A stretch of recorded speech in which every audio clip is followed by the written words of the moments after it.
Welcome to new Galaxy study circle YouTube channel. আজকের topic হলো important mountain range of India. ভারতবর্ষের বুকে অনেক সমান্তরাল পর্বত শ্রেণী, পর্বত শৃঙ্গ বিস্তৃত হয়েছে। এই পর্বতমালা এবং পর্বত শৃঙ্গগুলি ভারতবর্ষের জনজীবনে একটি গুরুত্বপূর্ণ ভূমিকা পালন করে। স্বভাবতই যে সমস্ত পরীক্ষায় ভারতের ভূগোল থেকে প্রশ্ন আসে, সেখানে এই মাউন্টেন রেঞ্জ অধ্যায়টি একটি গুরুত্বপূর্ণ অধ্যায় হিসাবে বিবেচিত হয়। কিন্তু এটা কিভাবে সঠিকভাবে পড়া এবং কীভাবে মনে রাখা যায় এবং বিভিন্ন পরীক্ষার প্রশ্নে সঠিক উত্তর করার সময় এটা কিভাবে অ্যাপ্লাই করা যায়, সেটা নিয়ে আজকের আলোচনা। তো চলো শুরু করা যাক। পর্বত শ্রেণী বললে প্রথমেই যে পর্বত শ্রেণীর কথা প্রথম উঠে আসে সেটি হলো হিমালয় পর্বত শ্রেণীর কথা। ভারতবর্ষের উত্তর সীমানা জুড়ে প্রায় 2500 কিলোমিটার দীর্ঘ ধনুকাকৃতি বিস্তৃত হিমালয় পর্বতমালা। কিন্তু আজ যেখানে হিমালয় পর্বতমালা দাঁড়িয়ে রয়েছে, সুদূর অতীতে সেখানে টেথিস নামে একটি গভীর সমুদ্র ছিল। টেথিসের দুপাশে একপাশে ছিল আঙ্গারল্যান্ড উপরে এবং নিচে গন্ডোয়ানা ল্যান্ড, বা আবার প্লেট টেকটনিক মতবাদে উপরে ছিল ইউরেশিয়ান প্লেট, নিচে ছিল ইন্ডিয়ান প্লেট। এই দুটো প্লেট বা ভূখণ্ডের সংঘর্ষের ফলে হিমালয় পর্বত উৎপন্ন হয়েছে। হিমালয় পর্বতের বিভিন্ন শিলাতে ভূতাত্ত্বিকরা বিভিন্ন সামুদ্রিক উদ্ভিদ এবং প্রাণীর জীবাশ্ম সংগ্রহ করেছেন, ফলে যা থেকে সহজে প্রমাণিত হয় যে সেখানে একসময় সামুদ্রিক আবহাওয়া, সামুদ্রিক জলবায়ু বিরাজ করত। তো আজকে আমরা এই ভিডিওতে হিমালয় পর্বতের উৎপত্তি নিয়ে আলোচনা করব না। আজকে শুধুমাত্র বিভিন্ন গুরুত্বপূর্ণ সারা ভারতবর্ষ জুড়ে যে বিভিন্ন পর্বত শ্রেণী এবং গুরুত্বপূর্ণ পর্বত শৃঙ্গগুলো বিস্তৃত রয়েছে সেটা নিয়ে আলোচনা করব। তো এই হিমালয় পর্বত শ্রেণীর কে আলোচনা করতে গেলে প্রথমে দৈর্ঘ্য বরাবর আসলে তো ভারতবর্ষের বিভিন্ন ভৌগোলিকগণ, যেমন এসপি চ্যাটার্জি, আর.এল. সিং, এরকম বিভিন্ন ভৌগোলিকগণ ভারতবর্ষের এই হিমালয় পর্বতকে বিভিন্নভাবে শ্রেণীভাগ করেছেন।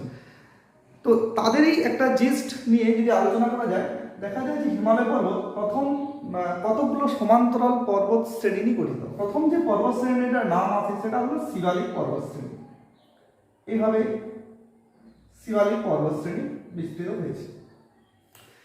শিবালিকের পরে যে আরেকটি শিবালিক বলতে গেলে শিবালিক পর্বত হিমালয় পর্বত উৎপত্তির অনেক পরে গঠিত হয়েছে। যে মূল হিমালয়ের থেকে যে পাদদেশের যে উঁচু অংশ, সেখানে অনেক পাথর নেমে এসে বলা হয় যে এই শিবালিক পর্বত সৃষ্টি হয়েছে। এটাকে হকব্যাক, শুকর পৃষ্ঠের মতো বলা হয়। এই মূল হিমালয় প্রবেশ করার আগে এটা প্রায় 700 থেকে কোনো জায়গায় 1000 মিটার পর্যন্ত উঁচু হয়। এটা ঘন অরণ্যে ঢাকা থাকে এবং এটার মধ্যে অসহজেই হিমালয়ের অভ্যন্তরে মোটামুটিভাবে প্রবেশ করা যায়। এই শিবালিক পর্বতমালা, এটা আবার বিভিন্ন স্থানে বিভিন্ন আঞ্চলিক ভেদে বিভিন্ন নাম রয়েছে, সেটা আঞ্চলিক শ্রেণীভাগের সঙ্গে আলোচনা করছি। এরপরে যে শ্রেণীভাগটা সেটা হলো হিমালয়। মধ্যেখানে যে পর্বত শ্রেণী প্রবাহিত হয়েছে হিমালয়ে, প্রায় একেবারে যে নিরবিচ্ছিন্নভাবে সমান্তরাল হিসেবে প্রবাহিত হয় তা কিন্তু নয়। মধ্যেখানে নদী বা কোনো জায়গায় একটু বিচ্ছিন্ন থাকে। তো যাক, এটা হলো মধ্য হিমালয়। তারপরের যে হিমালয় সেটা হলো হিমাদ্রি হিমালয়। হিমালয়ের সবচেয়ে উঁচু অংশ হলো হিমাদ্রি হিমালয়। হিমাদ্রি কেন বলা হয় না, হিমালয়ের এই অংশ প্রায় 5000 মিটারেরও বেশি, গড় উচ্চতা প্রায় 5000 মিটার। এখানে বছরের শৃঙ্গগুলো এবং পর্বত শ্রেণীগুলো বছরের প্রায় সারা বছরই এগুলো বরফে ঢাকা থাকে। এগুলো গ্রেটার হিমালয় বা হিমাদ্রি হিমালয় বলা হয়। এরপরে একটা অংশ সেটা হলো ট্রান্স হিমালয় বা তিব্বত হিমালয়। ট্রান্স হিমালয় পর্বতশ্রেণীর হিমাদ্রি হিমালয়ের পরে ধীরে ধীরে নিচু হয়ে তিব্বত মালভূমিতে মিশে গেছে। তিব্বত মালভূমির ঠিক হিমাদ্রি হিমালয়ের পরেই একটা অংশ হিমালয়ের বলা হয়, যেটাকে বলা হয় ট্রান্স হিমালয়। ট্রান্স হিমালয়, যার অংশ বিশেষ আমাদের ভারতবর্ষের লাদাখে দেখতে পাওয়া যায় ট্রান্স হিমালয়। এরপর যদি প্রস্থ বরাবর হিমালয়কে শ্রেণীবিভাগ করা যায়, প্রথমে এখানে রয়েছে কালী নদী, যেটা উত্তরাখণ্ড এবং নেপালের বর্ডার কালী নদী। এই কালী নদীর বাম পাশের অংশ এটাকে পশ্চিম হিমালয়।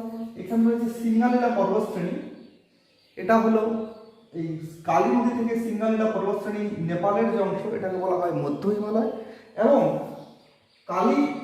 সিঙ্গালীলা পর্বতশ্রেণী থেকে ডান পাশের যে অংশ এটাকে বলা হয় পূর্ব হিমালয়।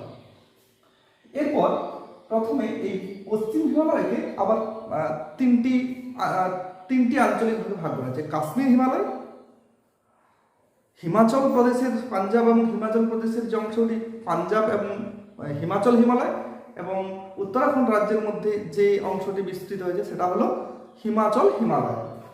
তাহলে প্রথমে আসা যাক কাশ্মীর হিমালয়ের কথা। কাশ্মীর হিমালয়ের কাছে এই যে মধ্য হিমালয়, এখানে এটি পীর পাঞ্জাল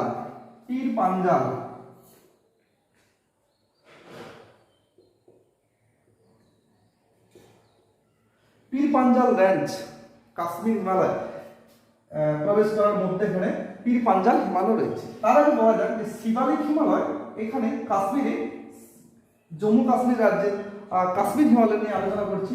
তো প্রথমে যে শিবালিক হিমালয় এটাকে বলা হয় জম্মু হিল। শিবালিক হিমালয়, শিবালিক পর্বত কাশ্মীরে জম্মু হিল নামে পরিচিত। জম্মু হিল অতিক্রম করার পরে যে অংশটি সেটা হলো পীর পাঞ্জাল রেঞ্জ। এই পীর পাঞ্জাল রেঞ্জ কাশ্মীরকে মূল ভারতের ভূখণ্ড থেকে বিচ্ছিন্ন করেছে। ব্রিটিশ আমলে, ব্রিটিশ সময়ে এই ভারতের এই পাশ দিয়ে কাশ্মীরের উপত্যকা প্রবেশ করা হতো না, পাকিস্তান দিয়ে প্রবেশ করা হতো, ওই পাশে রাস্তা ছিল। তো এখন এখানে কিছু সুড়ঙ্গ, যেমন বানিহাল গিরিপথ, জহর সুড়ঙ্গ, শ্যামাপ্রসাদ মুখার্জি সুড়ঙ্গ, যেটাতে রেল চলাচল করে বর্তমানে, অনেকে পীর পাঞ্জাল রেঞ্জ, জম্মু কাশ্মীর জম্মু হিল অতিক্রম করার পরে পীর পাঞ্জাল রেঞ্জ কিন্তু দুর্গম, মানে অনতিক্রম, এটাকে সহজে অতিক্রম করা যায় না। কিন্তু বর্তমানে ওখানে অনেক টানেল এবং রাস্তাঘাট সুড়ঙ্গ করা হয়েছে, যাতে যার সাহায্যে অতি সহজে মূল ভারত ভূখণ্ড থেকে কাশ্মীরে প্রবেশ করা যায়। তো এই শিবালিক হিমালয় এবং পীর পাঞ্জাল হিমালয়ের উপর রয়েছে গ্রেটার হিমালয়। গ্রেটার হিমালয় শুরু হচ্ছে নাঙ্গা পর্বত, যেটা নাঙ্গা পর্বত গ্রেটার হিমালয়েরই অংশ। এই গ্রেটার হিমালয় এবং পীর পাঞ্জাল পর্বতশ্রেণীর মধ্যে রয়েছে বিখ্যাত কাশ্মীর উপত্যকা। কাশ্মীর উপত্যকাতে অনেকগুলো লেক, যেমন ডাল লেক, উলার লেক রয়েছে। ভূতাত্ত্বিকরা মনে করেন যে এখানে একসময় পুরোটাই হ্রদ ছিল। গ্রেটার হিমালয় এবং পীর পাঞ্জাল রেঞ্জ থেকে অনেক পর্বতশ্রেণী প্রবাহিত হয়ে এই অংশটা ভরাট হয়ে এই কাশ্মীর উপত্যকা গঠিত হয়েছে, যেখানে কারওয়া নামক এক রকমের মাটি দেখতে পাওয়া যায়। আর ডাল লেক এবং উলার লেক সেই প্রাচীন হ্রদেরই অংশ বিশেষ হিসাবে অবস্থান করছে। যাই হোক, কাশ্মীর একটি উপত্যকা, খুবই জনবসতিপূর্ণ, এবং কাশ্মীরের রাজধানী হলো এই শ্রীনগর, যেটা হলো কাশ্মীর উপত্যকা পীর পাঞ্জাল এবং গ্রেটার হিমালয়ের মধ্যে অবস্থান করছে। এরপর গ্রেটার হিমালয়ের উপরে রয়েছে জাসকর পর্বতশ্রেণী। গ্রেটার হিমালয়ের উপরে রয়েছে জাসকর পর্বতশ্রেণী। জাসকর পর্বতশ্রেণীর উপরে প্রবাহিত হচ্ছে সিন্ধু নদী। জাসকর পর্বতশ্রেণীর পরেই প্রবাহিত হচ্ছে সিন্ধু নদী। সিন্ধু নদীর পরে এখানে রয়েছে লাদাখ পর্বতশ্রেণী। লাদাখ, জাসকর এবং লাদাখ, এটা জাসকর এবং এটা লাদাখ এর মধ্যে রয়েছে সিন্ধু নদী, লাদাখ এবং জাসকর, এই দুটি পর্বত শ্রেণীর মধ্যে প্রবাহিত হয়েছে। এরপর যে পর্বত শ্রেণীর কথা আছে সেটা হলো কারাকোরাম রেঞ্জ, একটি সম্পূর্ণ অন্য একটা রেঞ্জ, সেটার নাম হলো কারাকোরাম রেঞ্জ। কারাকোরাম রেঞ্জের এখানে রয়েছে কেটু, যেটা বর্তমানে পাক অধিকৃত কাশ্মীরে পড়ে। এই কেটু হলো ভারত ইউনিয়নের সর্বোচ্চ পর্বতশৃঙ্গ এবং পৃথিবীর দ্বিতীয় উচ্চতম পর্বতশৃঙ্গ হলো এই কেটু। এই কেটু এই কারাকোরাম পর্বতশ্রেণীতে অনেকগুলো হিমবাহ অবস্থান করে, যেমন সিয়াচেন, বল্টেরো, বিয়াফো, এই পর্বত হিমবাহগুলো অবস্থান করে। যেমন সিয়াচেন যে অংশ, সেটা ভারতের সেনাবাহিনী এখনও সেখানে পাহারা দেয় পাকিস্তান বা চীনের অধিকার থেকে রক্ষা করার জন্য। খুবই দুর্গম, সারা বছর এই অংশগুলো বরফে থাকে। তার মধ্যে সিয়াচেন হিমবাহটা ভারতের দীর্ঘতম হিমবাহ, যার দৈর্ঘ্য হলো 72 কিলোমিটার। এই হলো মোটামুটিভাবে কাশ্মীর হিমালয়। এরপরে আসা যাক, এরপরে যে অংশটি আছে সেটা হলো হিমাচল হিমালয়। পাঞ্জাব এবং হিমাচল প্রদেশের যে অংশ, সেটি হিমাচল হিমালয় বলা হয়। হিমাচল হিমালয়ে যে অংশটি, এই যে শিবালিক পর্বতমালা, এটি এখানে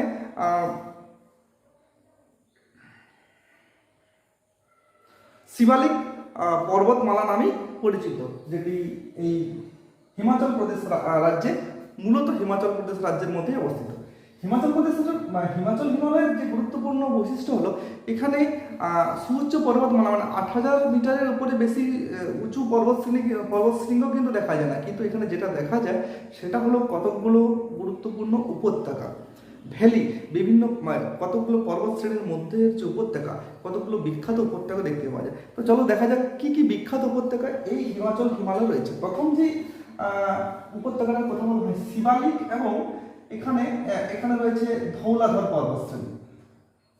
এখানে এটা পীরপাঞ্জাল, এটা ধৌলাধর।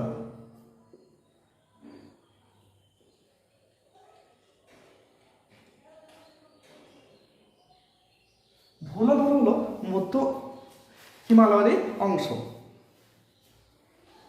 এখানে যে উপত্যকাটার কথা উঠে আসে, প্রথম শিবালিক এবং ধৌলাধর এর মধ্যেখানে যে উপত্যকাটি আসে সেটি হলো কাংড়া উপত্যকা, কাংড়া ভ্যালি। কাংড়া ভ্যালি খুবই ঘনবসতিপূর্ণ একটি অংশ। এখানে কৃষিকাজ খুবই সমৃদ্ধ অঞ্চল এবং খুবই ঘনবসতিপূর্ণ। তারপর এই ধৌলাধর এবং পীরপাঞ্জাল এর মধ্যখানে যে অংশটি হিমাচল প্রদেশে, তার মধ্যখানে একটি উপত্যকা, তার নাম হলো কুলু ভ্যালি। কুলু ভ্যালিও খুব গুরুত্বপূর্ণ, কারণ কুলু ভ্যালিতে একটি মানালি, এই যে মানালি একটি গুরুত্বপূর্ণ পর্যটক কেন্দ্র রয়েছে। এছাড়া কুলুতে প্রচুর পরিমাণে আপেল এর চাষ হয়, খুবই বিখ্যাত আপেল এর চাষ হয় এই কুলু ভ্যালিতে। এরপর যে পর্বতশ্রেণীর কথা আছে সেটা হলো পীরপাঞ্জাল এবং উচ্চ হিমালয়। পীরপাঞ্জাল এবং উচ্চ হিমালয়, হিমাচল প্রদেশের যে অংশটি, এখানে রয়েছে লাহুল ভ্যালি। পীরপাঞ্জাল এবং উচ্চ হিমালয়ের মধ্যে রয়েছে লাহুল ভ্যালি, এখানে লাহুল ভ্যালি। এবং আবার রয়েছে উচ্চ হিমালয় এবং জাসপদ পর্বতশ্রেণীর মধ্যে হিমাচল হিমালয়ের যে অংশ, সেটি হলো স্পিটি ভ্যালি। এখানে আমি বললাম যে এখানে খুব একটা 8000 মিটারের উঁচু বেশি সুউচ্চ পর্বতশ্রেণী দেখতে পাওয়া যায় না, কিন্তু অনেক 7000 মিটারের কাছাকাছি বা তার কম অনেক পর্বতশ্রেণী রয়েছে, যেমন শিলা, রিউপুরগিল, গয়া, এই পর্বতশ্রেণীগুলো হিমাচল প্রদেশে অবস্থিত। এই উপত্যকাগুলো খুবই ঘনবসতিপূর্ণ। এই উপত্যকাগুলো প্রাকৃতিক সৌন্দর্যে ভরপুর, খুব গুরুত্বপূর্ণ পর্যটন কেন্দ্র এই অংশগুলোতে দেখতে পাওয়া যায়। এরপর যে অংশটি আছে সেটা হলো উত্তরাখণ্ডের রাজধানী কুমায়ুন হিমালয়ের কথা। কুমায়ুন হিমালয়, এখানে ধৌলাধর এবং মধ্য হিমালয়ের উপরে রয়েছে নাগটিব্বা এবং নিচে রয়েছে মুসৌরি। এই নাগটিব্বা এবং ধৌলাধর এর মধ্যে যে শতদ্রু নদী প্রবাহিত হয়েছে, এই শতদ্রু নদী থেকে কালী নদী পর্যন্ত উত্তরাখণ্ড রাজ্যের যে অংশ, সেটিকে বলা হয় কুমায়ুন হিমালয়, যেটা মোটামুটি উত্তরাখণ্ড রাজ্যের মধ্যে পড়ে। এই কুমায়ুন হিমালয় আবার পশ্চিম দিকটা বলা হয় গাড়োয়াল হিমালয় এবং পূর্ব দিকটাকে বলা হয় কুমায়ুন হিমালয়। গাড়োয়াল হিমালয়ে রূপকুণ্ড, কয়েকটি হ্রদ রয়েছে। কুমায়ুন হিমালয়ের আরেকটি গুরুত্বপূর্ণ, সেটি হলো কতগুলো দুন, মানে এখানে বলে রাখা হলো শিবালিক হিমালয়, এখানে ধ্যান, দুধওয়া, এরকম বিভিন্ন নামে এই শিবালিক হিমালয় এই উত্তরাখণ্ডে ধ্যান এবং দুধওয়া নামে পরিচিত। এই শিবালিক পর্বত অতিক্রম করার পরে যে মধ্য হিমালয়, এর মধ্যে এখানে কতগুলি দুন দেখতে পাওয়া যায়, যেমন উপত্যকা। তার মধ্যে গুরুত্বপূর্ণ একটি দুনের নাম হলো, সেটা হলো দেরাদুন, যেটা প্রায় শিবালিক হিমালয় অতিক্রম হিমালয় অতিক্রম করার পরেই প্রায় 40 কিলোমিটার বিস্তৃত সমতল অংশ, প্রায় সমতল অংশ এখানে যে উত্তরাখণ্ডের রাজধানী দেরাদুন অবস্থিত। গুরুত্বপূর্ণ দুন বলা হয় স্থানীয় ভাষায়। এরপর এখানে মুসৌরি এবং নাগটিকবা, উপরে রয়েছে নাগটিকবা, নিচে রয়েছে মুসৌরি, উত্তরাখণ্ডের হিমালয়ের মধ্যে। এখানে এই মুসৌরিতে এটা শৈল শহর, কারণ উচ্চতাটা 3 থেকে 4,000 মিটার, মানে এখানে সারা বছরই আবহাওয়া খুব মনোরম থাকে। এখানে আবার একটি গুরুত্বপূর্ণ কতগুলো হ্রদ দেখতে পাওয়া যায়, যেমন গুরুত্বপূর্ণ হ্রদগুলোর মধ্যে বলে ভীমতাল, সাততাল, এরকম বিভিন্ন হ্রদ দেখতে পাওয়া যায়। এছাড়া এখানে অনেকগুলো সুউচ্চ পর্বতশ্রেণী, যেমন ত্রিশূল, নন্দাদেবী, কামেট, এরকম অনেকগুলো গুরুত্বপূর্ণ পর্বত শৃঙ্গ এখানে অবস্থান করে। এখানে আরও কতকগুলো গুরুত্বপূর্ণ হিমবাহ রয়েছে, যেমন পিন্ডারি হিমবাহ, গঙ্গোত্রী, যমুনোত্রী। এই গঙ্গোত্রী হিমবাহ এবং যমুনোত্রী হিমবাহ থেকে গঙ্গা এবং যমুনা নদীর উৎপত্তি এই কুমায়ুন হিমালয় থেকেই হয়েছে। তো এই হলো মোটামুটিভাবে কুমায়ুন হিমালয়ের কথা। এরপর কালী নদীর পর থেকে কোসি নদী পর্যন্ত বা সিঙ্গালীলা পর্বতশ্রেণী পর্যন্ত যে অংশ, এটাকে বলা হয় মধ্য হিমালয়। মধ্য হিমালয়টা মূলতভাবে নেপাল রাষ্ট্রের মধ্যে অবস্থিত। এখানে যে শিবালিক নেপালে, সেটাকে চরিয়াঘাট বলা হয়। এরপর এখানে নেপাল হিমালয়ের গুরুত্বপূর্ণ বলতে গেলে যেটা বলতে হয়, এখানে পৃথিবীর সর্বোচ্চ পর্বতশৃঙ্গ মাউন্ট এভারেস্ট, যেটা চীন এবং তিব্বত সীমান্তের মধ্যে অবস্থিত। এছাড়া গৌরীশঙ্কর, লোটসে, এরকম অনেক গুরুত্বপূর্ণ পৃথিবীর উচ্চতম পর্বতশৃঙ্গগুলো এখানে নেপালের 3টা শিবালিক, মধ্য হিমালয় এবং হিমাদ্রি, 3টাই দেখতে পাওয়া যায়। তো এই হিমাদ্রি হিমালয়ের মধ্যে উচ্চতম পর্বতশ্রেণীগুলো এই নেপাল রাষ্ট্রে অবস্থিত। এভারেস্টকে নেপালে বলা হয় সাগর মাতা, ওরা স্থানীয় ভাষায় ওটাকে সাগর মাতা বলা হয়, মাউন্ট এভারেস্ট। এরপরে আসা যায় কোসি নদী পর্যন্ত, মধ্য হিমালয় বা সিঙ্গালীলা পর্যন্ত। কোসি নদীর পর থেকে পরের অংশটি পূর্ব হিমালয় হিসাবে চিহ্নিত করা হয়। নদী ভিত্তিকভাবে যদি হিমালয়কে প্রস্থ বরাবর ভাগ করা যায়, সিন্ধু থেকে শতদ্রু নদী পর্যন্ত হলো পশ্চিম হিমালয়, শতদ্রু থেকে কোসি পর্যন্ত মধ্য হিমালয়, এবং কোসি থেকে তিস্তা নদী, তিস্তা নদী রয়েছে, যেটাকে দার্জিলিং এবং সিকিম হিমালয় বলা হয়। তিস্তা নদীর পরের থেকে অংশটা একবারে ব্রহ্মপুত্রের বিহং নদী পর্যন্ত যে অংশ, সেটাকে পূর্ব হিমালয় বলা হয়। তো এখন সিঙ্গালীলা, এই সিঙ্গালীলা পর্বতশ্রেণীর এই অংশটিতে রয়েছে পৃথিবীর তৃতীয় উচ্চতম পর্বতশৃঙ্গ হলো কাঞ্চনজঙ্ঘা। কাঞ্চনজঙ্ঘা এই পর্বতশ্রেণীটা এখানে রয়েছে, যেটা সিঙ্গালীলা পর্বতশ্রেণী, যেটা সিকিম এবং নেপাল সীমান্তে অবস্থিত। এরপর সিঙ্গালীলা পর্বতশ্রেণী থেকে আরও পশ্চিমবঙ্গের দিকে প্রসারিত যে পর্বত কিছু শৃঙ্গ, যেমন সান্দাকফু,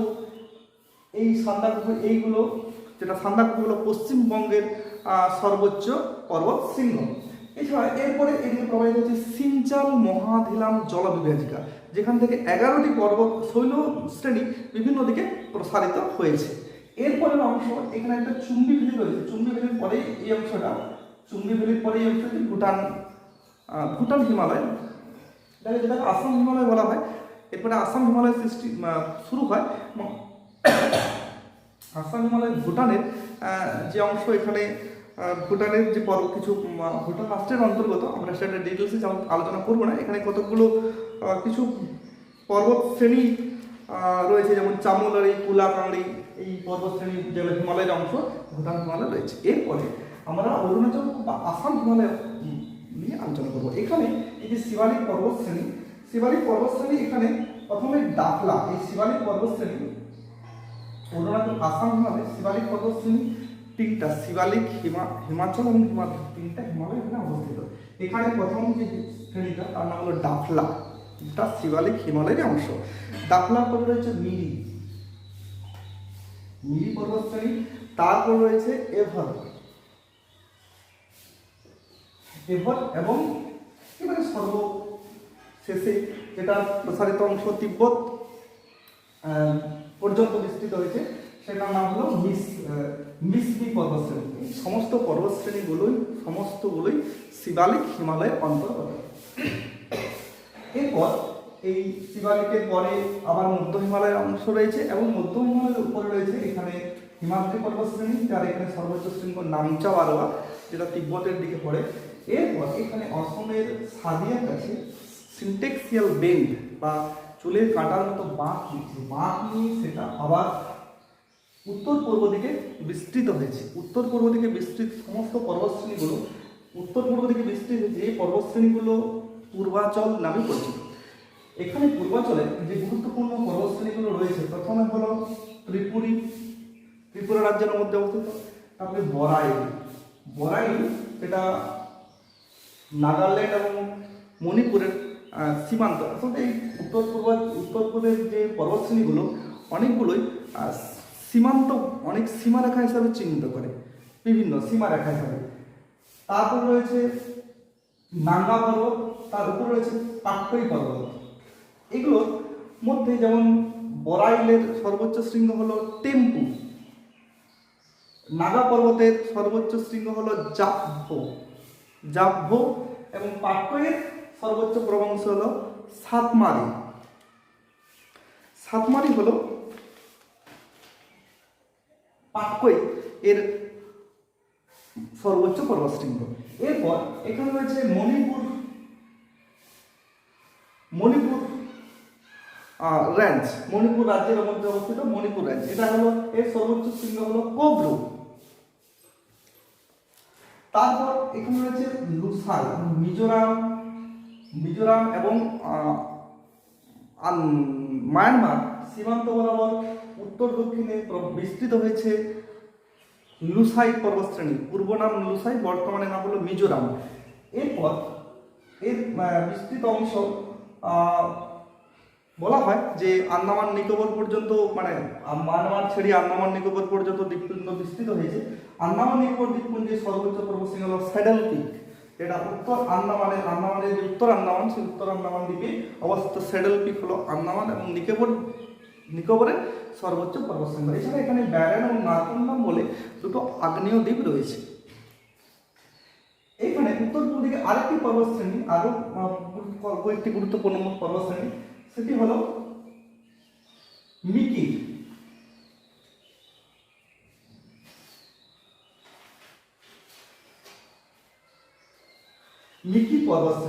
পর্বতশ্রেণী ব্রহ্মপুত্র নদের প্রায় সমান্তরালে বিস্তৃত হয়েছে। মিকি নদীর ঠিক উত্তরে রয়েছে কাজিরাঙ্গা অভয়ারণ্য, ব্রহ্মপুত্র তীরে অবস্থিত মিকি। এরপর এখানে রয়েছে এই মেঘালয় রাজ্যের তিনটি পর্বতশ্রেণী, গারো, খাসি এবং জয়ন্তীয়া। গারো পাহাড়ের সর্বোচ্চ পর্বতশৃঙ্গ হল নকরেক, গারো পাহাড়ের সর্বোচ্চ পর্বতশৃঙ্গ হল নকরেক। এরপরে মধ্যে শিলং, তার উপরে রয়েছে গারো খাসি পাহাড়, তার পিছনে রয়েছে শিলং, আর এপাশে রয়েছে চেরাপুঞ্জি, পৃথিবীর সবচেয়ে মসৃণ বা চেরাপুঞ্জি বৃষ্টিবহুল অঞ্চল। এই গারো খাসি তিনটা পর্বতের মধ্যে অবস্থিত বলে এখানে বৃষ্টিপাত খুব বেশি। পৃথিবীর ভারতবর্ষের সবচেয়ে বৃষ্টিবহুল অঞ্চল গারো খাসি এবং জয়ন্তীয়া এগুলো রয়েছে। এই পাহাড়গুলোর নাম অনুযায়ী পাহাড়গুলো বিভিন্ন যে উত্তর পূর্ব যে উপজাতিগুলো, সেই উপজাতিগুলোর নাম অনুসারে এই নামকরণগুলো করা হয়েছে। এগুলো ম্যাক্সিমাম ঘন অরণ্যে ঢাকা এবং বিভিন্ন রাজ্যের এবং মায়ানমার রাষ্ট্রের বিভিন্ন সীমারেখা হিসেবে চিহ্নিত করে। এই হলো মোটামুটিভাবে উত্তর পূর্ব হিমালয়ের অংশগুলো। এই হিমালয় পর্বতের গুরুত্ব কি? ভারতবর্ষের জনজীবনে একটা গুরুত্বপূর্ণ ভূমিকা আছে। যেমন এই হিমালয় পর্বত থেকে মৌসুমী বায়ু বাধা পায় এবং বাধা পেয়ে ভারতবর্ষের বৃষ্টিপাত ঘটায়।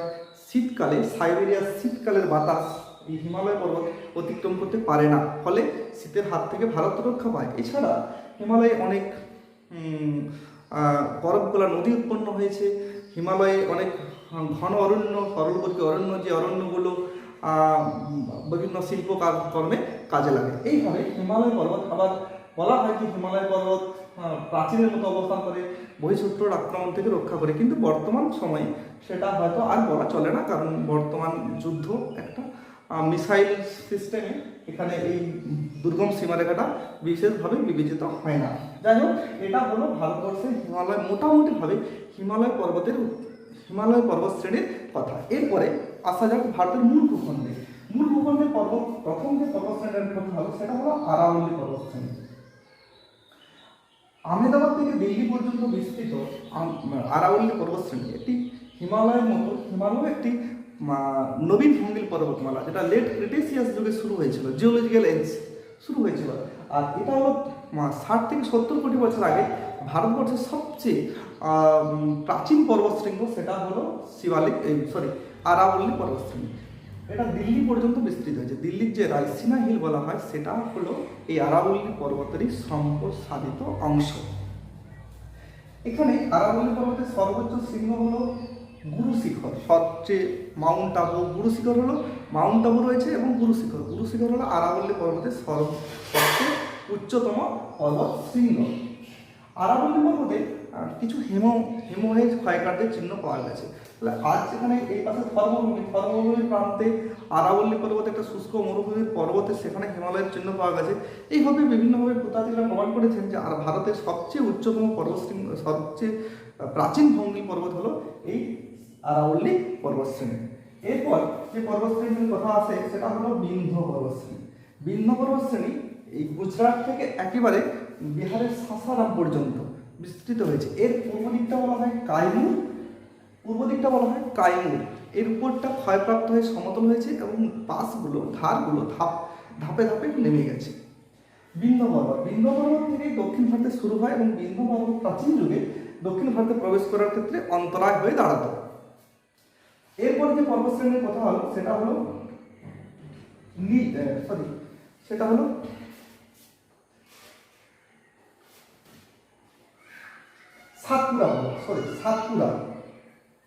সাতপুরা পর্বতশ্রেণী।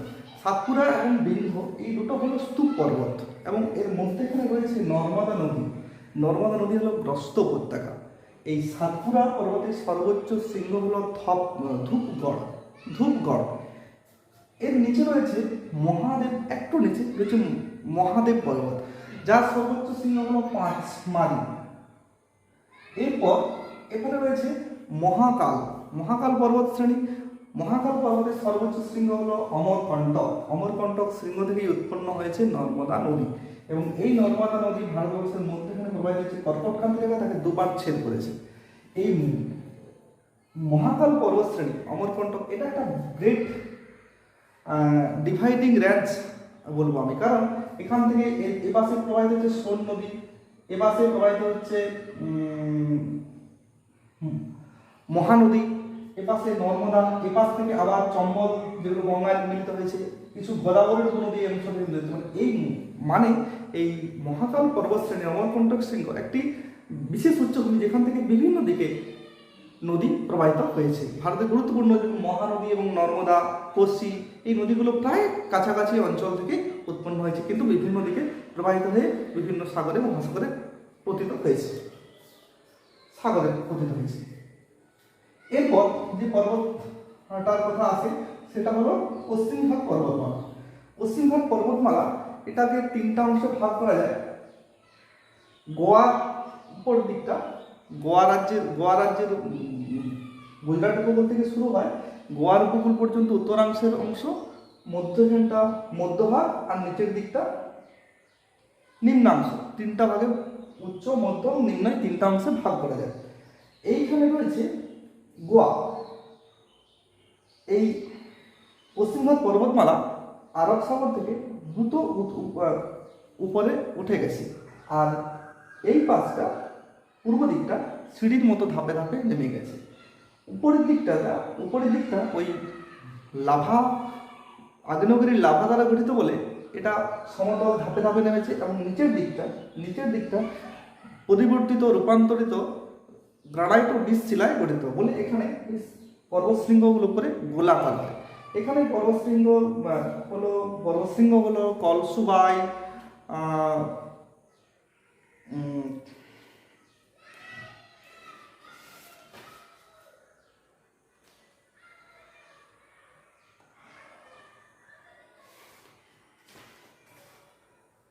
এরকম কিছু কলসুবাই, হরিশ্চন্দ্র রেঞ্জ, অজন্তা রেঞ্জ, এইগুলো সব এই পশ্চিমঘাট পর্বতমালারই অংশ। এখানে রয়েছে এই পশ্চিমঘাট পর্বতের উপরমালাটাতে একটা গ্যাপ রয়েছে। এখানে রয়েছে মুম্বাই এবং পুনে। এই মুম্বাই পুনের মধ্যে একটা গ্যাপ, মৌপিয়া ভোরঘাট বলে একটা গ্যাপ রয়েছে, যেটাকে মনে রাখার সুবিধার জন্য মৌপিয়া ভোর বলা হয়। মুম্বাই এবং পুনে এই পশ্চিমঘাট পর্বতমালার সমান পুরোপুরি বিচ্ছিন্ন নয়, মধ্যেখানে একটা দুটো গ্যাপ রয়েছে, সেগুলোকে ঘাট বলা হয়, যেমন ভোরঘাট। এবারে নাসিকের কাছে রয়েছে থলঘাট, নাসিকের কাছে। এরপর নীলগিরি পর্বতের কাছে এখানে রয়েছে পালঘাট। নীলগিরি পর্বতের কাছে, নীলগিরি পর্বতের দক্ষিণের অংশটা আরও কিছু পর্বতশ্রেণী যেমন আন্নামালাই, আন্নামালাই পর্বতের সর্বোচ্চ শৃঙ্গ আনাইমুদি,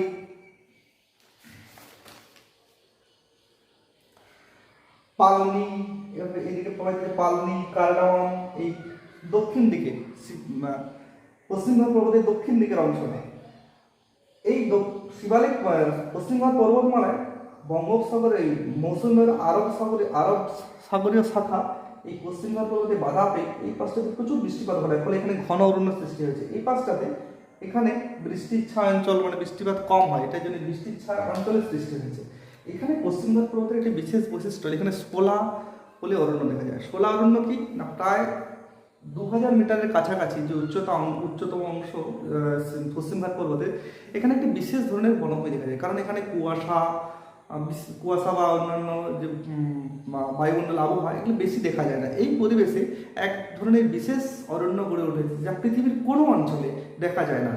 এই অরণ্যটা বলা হয় শোলা অরণ্য, যেটা পশ্চিমঘাট পর্বতের 2000 মিটারের কাছাকাছি উচ্চতাতে দেখতে পাওয়া যায়। এরপর যে পর্বতশ্রেণীর কথা আছে সেটা হলো পূর্বঘাট পর্বতশ্রেণী। পূর্বঘাট পর্বতশ্রেণী কিছুই নয়, কতগুলো বিচ্ছিন্ন পর্বতশ্রেণীর সমষ্টি মাত্র। এটাও আবার 3টা ভাগে ভাগ করা। পূর্বাংশ থেকে কৃষ্ণা নদী পর্যন্ত হলো কোডাপ্পা রেঞ্জ, এবং নিচের দিকের অংশটা বলা হয়, নিচের দিকে অংশটা তামিলনাড়ু পর্বতশ্রেণীর নামে পরিচিত। এই পূর্বঘাট এবং পশ্চিমঘাট পর্বত এই নীলগিরি পর্বত গ্রন্থিতে মিলিত হয়েছে। নীলগিরি পর্বত গ্রন্থিতে পূর্বঘাট এবং পশ্চিমঘাট পর্বত দুটো মালা নীলগিরি পর্বতে মিলিত হয়েছে। নীলগিরিকে নীলগিরি বলা হয় কারণ কয়েক বছর 10 বছর 12 বছর পরে এক ধরনের গাছ হয়, সেই গাছগুলোতে নীল ফুল ফোটে, ফলে নীলগিরি পর্বত নীল রঙের ফুলে ভর্তি হয়ে যায়। এই কারণে এই নীলগিরি পর্বতকে নীলগিরি বলা হয়। নীলগিরি পাহাড়ে অনেক কিছু উটি, এই কিছু শৈল শহর রয়েছে, কারণ ভারতবর্ষের মধ্য দিয়ে প্রবাহিত হয়েছে কর্কটক্রান্তি রেখা, ফলে ভারতের জলবায়ু মূলত হবে ক্রান্তীয় প্রকৃতির। কিন্তু আমরা জানি 1000 মিটার উপরে উঠলেই 6.4 ডিগ্রি সেন্টিগ্রেডের তাপমাত্রা কমে যায়, ফলে যে অংশগুলো 1000 মিটার বা তারও বেশি উঁচু, সেই অংশগুলো সেগুলোতে আবহাওয়া কিছুটা মনোরম থাকে, উষ্ণ গ্রীষ্মকালেও আবহাওয়া কিছুটা মনোরম থাকে। সেই জন্য এই অঞ্চলগুলোতে অনেক শৈল শহর গড়ে উঠেছে। তো এরপরে নীলগিরি পর্বতশ্রেণীর পালঘাটের পরে নিচের অংশ যে পালনি, কারডামন, আন্নামালাই পর্বতশ্রেণীর সর্বোচ্চ শৃঙ্গ হলো আনাইমুদি। আনাইমুদি হলো হিমালয় পর্বত বাদ দিয়ে ভারতবর্ষের সর্বোচ্চ শৃঙ্গ হলো এই আনাইমুদি। এছাড়া এবার পূর্বঘাট পর্বতমালার এখানে রয়েছে মহেন্দ্রগিরি, যা উড়িষ্যাতে অবস্থিত, এবং অন্ধ্রপ্রদেশের মধ্যে জিন্দাগাড়া হলো পূর্বঘাট পর্বতমালার সর্বোচ্চ পর্বত শৃঙ্গ। পশ্চিমঘাট পর্বতমালা যতটা উঁচু হয়, কিন্তু পূর্বঘাট পর্বতমালা অতটা উঁচু নয়। এখানে করমণ্ডল উপকূলে এখানে বছরে 2বার বৃষ্টিপাত হয়, কিন্তু এই পূর্বঘাট পর্বতমালাতে এই অংশটাতে বৃষ্টিপাত হয়। এছাড়া এই অঞ্চলে পশ্চিমঘাট পর্বতমালাতে অনেক বিভিন্ন জৈব জীব বৈচিত্র্য দেখতে পাওয়া যায়। প্রচুর জীব বৈচিত্র্য এখানে দেখতে পাওয়া যায়। জীব বৈচিত্র্য দেখতে পাওয়ার জন্য পশ্চিমঘাট পর্বতের কেরালার যে অংশ, এটাকে সাইলেন্ট ভ্যালি বলা হয়, এবং এটাকে বায়োলজিক্যাল হটস্পট বলা হয়। বায়োলজিক্যাল হটস্পট কি না, ইউএনের যে এনভায়রনমেন্টাল প্রোগ্রাম, সেখানে বিশেষ রকমের প্রচুর রকমের উদ্ভিদ এবং প্রাণী প্রজাতির বৈচিত্র্যের জন্য এগুলোকে বায়োলজিক্যাল হটস্পট বলা হয়। এই পূর্ব হিমালয় এবং পশ্চিমঘাট পর্বতের দক্ষিণ অংশ এই বায়োলজিক্যাল হটস্পট নামে পরিচিত, যেটা ইউএন থেকে দেওয়া হয়েছে নাম। এখানে প্রচুর সারা পর্বতমালা জুড়ে প্রচুর বায়োলজিক্যাল পার্ক, যেমন এখানে উত্তরাখণ্ডের নন্দা দেবীতে valley of flower, Nanda Devi national park, valley of flower national park, এগুলো নীলগিরি পর্বতের নীলগিরি বায়োস্ফিয়ার রিজার্ভ, মানে কারণ এগুলোতে বিভিন্ন ধরনের দুর্গম প্রকৃতির জন্য, ভূপ্রকৃতির জন্য এখানে ঘন অরণ্য সৃষ্টি হয়েছে, এবং সেই অরণ্যগুলোতে বিভিন্ন বিশেষ উদ্ভিদ এবং প্রাণী বৈচিত্র্য দেখতে পাওয়া যায়, এবং বিভিন্ন প্রাণী বৈচিত্র্যের জন্য এই অংশগুলোতে প্রচুর বায়োস্ফিয়ার রিজার্ভ এবং অভয়ারণ্য গড়ে উঠেছে। এছাড়া আরও কতগুলো অনেক গুরুত্বপূর্ণ পর্বতশ্রেণী রয়েছে। এছাড়া তার মধ্যে কতগুলো গুরুত্বপূর্ণ, যেমন গুজরাটের গির অরণ্য না, গির রেঞ্জ, যেটাতে এশিয়াটিক লায়ন দেখা যায় গুজরাটে। এছাড়া অগস্ত্যমালায় তামিলনাড়ুতে, বামনগড় ছত্তিশগড়ে, অজন্তা রেঞ্জ মহারাষ্ট্রে, বাবা বুদন পাহাড় কর্ণাটকে, বালাঘাট রেঞ্জ মধ্যপ্রদেশে, দাল্লি রাজারা রেঞ্জ, হরিশ্চন্দ্র রেঞ্জ মহারাষ্ট্রে। এইরকম অনেক পর্বতশ্রেণী, যেমন এখানে রাজমহল পাহাড়, গঙ্গা নদী, বিহারের যে মধ্যগতির শেষ সীমা, সে রাজমহল পাহাড়, ছোটনাগপুরের যে পরেশনাথ পাহাড়, এরকম অনেক পাহাড় রয়েছে। এছাড়া আরও কিছু কিছু শৈল শহর মানে বললাম যে ভারতবর্ষ মূলত ক্রান্তীয় জলবায়ুর দেশ, কিন্তু কিছু উঁচু অংশগুলোতে যেহেতু 1000 মিটার উচ্চতা উঠলে 6.4 ডিগ্রি তাপমাত্রা 6.4 ডিগ্রি সেন্টিগ্রেড তাপমাত্রা কমে যায়, ফলে উঁচু অংশগুলোতে তাপমাত্রা অনেকটা মনোরম থাকে। সেই মনোরম আবহাওয়ার সুযোগ নিয়ে অনেক শৈল শহর গড়ে ওঠে। যেমন গুরুত্বপূর্ণ শৈল শহর হলো আলমোড়া, চেরাপুঞ্জি, কন্নড়, দার্জিলিং, গুলমার্গ, কুলু ভ্যালি, মুসৌরি, নৈনিতাল, উটি, এরকম অনেক গুরুত্বপূর্ণ, এগুলো হচ্ছে গুরুত্বপূর্ণ শৈল শহর, গুরুত্বপূর্ণ পর্যটন কেন্দ্র গড়ে উঠেছে। তো মোটামুটিভাবে এটাই হলো ভারতবর্ষের গুরুত্বপূর্ণ পর্বত শ্রেণী। তো আজ এ পর্যন্তই। যদি প্রোগ্রামটা ভালো লেগে থাকে তাহলে চ্যানেলটা লাইক, সাবস্ক্রাইব এবং বন্ধুদের সঙ্গে শেয়ার করতে ভুলো না। দেখা হবে নেক্সট কোনো একটা ভিডিওতে। ততক্ষণ পর্যন্ত গুড বাই।